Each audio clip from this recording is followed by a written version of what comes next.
Looks like that lookalike audiences are back in fashion on Facebook ads. And in this video, I'm going to tell you how we're using it and what you can use them for and why you should give them another shot if they stopped working for you a while ago. What's going on, everybody? Welcome to this piece of content. I hope that everyone is doing really, really well today. Today's Tuesday, October 25th. We're getting closer and closer to the holiday season, so that's exciting. And I always love the holiday season because it's a great time for you to do a lot of offers to your list. Black Friday, Cyber Monday, then holiday. So it's pretty cool to see all of that coming up. It's a season where there's going to be a lot of competition, but it's also a season where people are with the credit card in hand. They want to have great deals. So I'm super excited about that. And I hope that everyone is doing really well. And today what I want to tell you guys about and talk to you guys about are lookalike audiences. So yesterday I was talking to a prospective client for Scale Driven. Scale Driven is my digital marketing agency. And we were talking about, the run-of-the-mill questions that we ask when we get a client or when we get a prospective client on the phone, which is, what are you selling? What is your ideal customer? What kind of goals you have? What worked for you in the past? What are you doing right now? Are you currently running ads? All of that good stuff, right?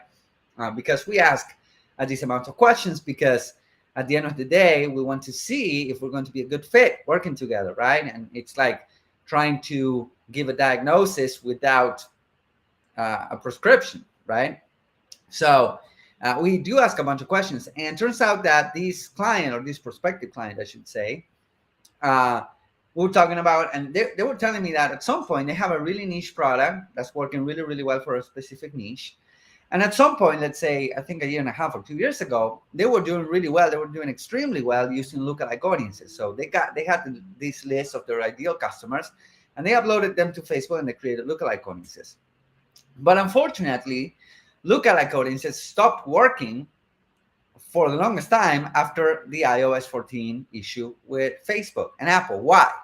Because lookalike audiences require a lot of pixel data to work, right? There are two types of lookalike audiences. I talked about this in the past. They're dynamic lookalike audiences, which are the ones that are updating constantly, with the pixel data, and there are static lookalike audiences, which are the ones that you upload yourself with emails, phone numbers, past clients, and all that. But for a long time, since Facebook wasn't having a lot of good data back to the pixel, a lot of lookalike audiences stopped performing. Now, we started talking about this, and he was like, "Well, lookalike audiences work really well for us, but now but then we stopped trying because they stopped working." And I'm like, "Hey, dude, for us, lookalike audiences are starting to work really well, right? Over the past 2-3 months, we've seen kind of the renaissance, if you would, the reawakening of the lookalike audience, especially on Facebook ads." And the reason why we're able to see that is because, in my opinion, this is my theory, by the way, is that now we have so many third-party tools sending data back to Facebook. We have AnyTrack, we have Hyros, we have a lot of stuff. A lot of people using Zapier to feed Facebook pixel with good data. So there's a lot of stuff happening at the server side, right? One server talking to each other and all that, that's making the pixel much more viable again. And in turn, it's making the lookalike audiences more viable again. Okay. So we were able, for instance, at scaleDriven.com, we were able to take a client. She has a subscription model. She has a membership. And we were able to take her from $90 to acquire a customer all the way down to $27 to acquire a customer. I think that today she's at $22 to acquire a customer on Facebook, right? And the reason why we were able to scale was because we were using a lot of lookalike audiences, right? And again, if you asked me 6 months ago, 1 year ago, I was like, no, let's target interest because lookalike audiences are not working. Well, now they seem to be back in fashion. And again, I have this theory that we have a lot of third-party tools feeding data back to Facebook. We do use third-party tools for all of our clients, right? All of our agency clients. We teach them how to install them with all of our students. We show them how to use third-party tracking tools. It's a must right now, especially if you're running advertising. So we tell them how to do that, and it's so important that we won't take a client unless, we can install tracking for them. Tracking is super important. So my theory is that two things are happening. Number one, we have all of this influx of information coming into Facebook Pixel, which makes it so much viable. So that means that lookalike audiences are getting better, starting to work better. Number one, but also number two, Facebook is kind of changing the way they're doing lookalike audiences, and they're modeling. They're doing a lot of different modeling.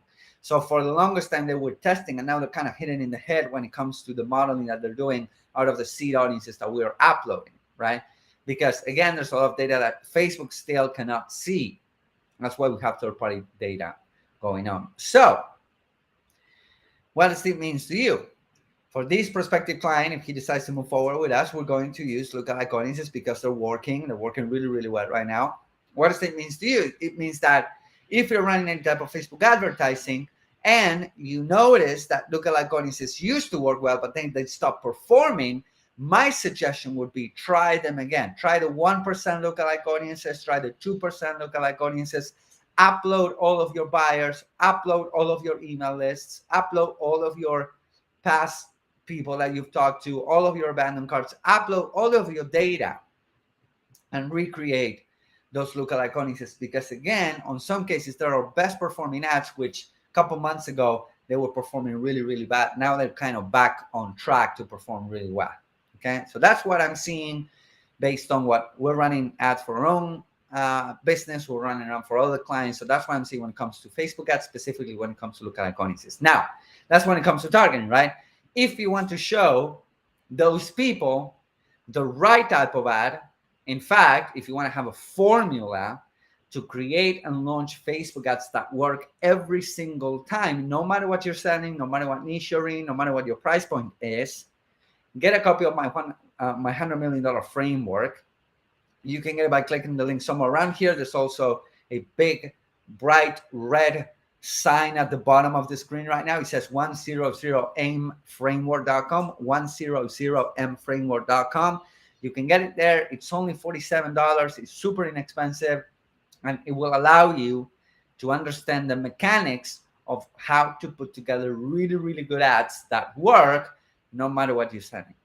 Because if you pair a good targeting with a good ad, there's a high chance that you will have a good campaign, provided that your funnel works as well, right? But what we're talking about here is targeting with lookalike audiences that's working really well, and using my 100 million framework to actually create really, really good ads that people want to click on, that people want to purchase from, and all of that good stuff. And it's on sale right now. Okay, so only $47. Go to 100mframework.com. It's at the bottom of the screen. I hope that this is helpful. Go ahead and start playing or toying or implementing lookalike audiences again, because they're working again back the way they were working pre-iOS 14. And if you have any questions, feel free to reach out. Feel free to post them in the comments below, somewhere around here. Feel free to send us an email and get the framework, because it's pretty good. Thank you, guys. I'll see you soon. Bye-bye.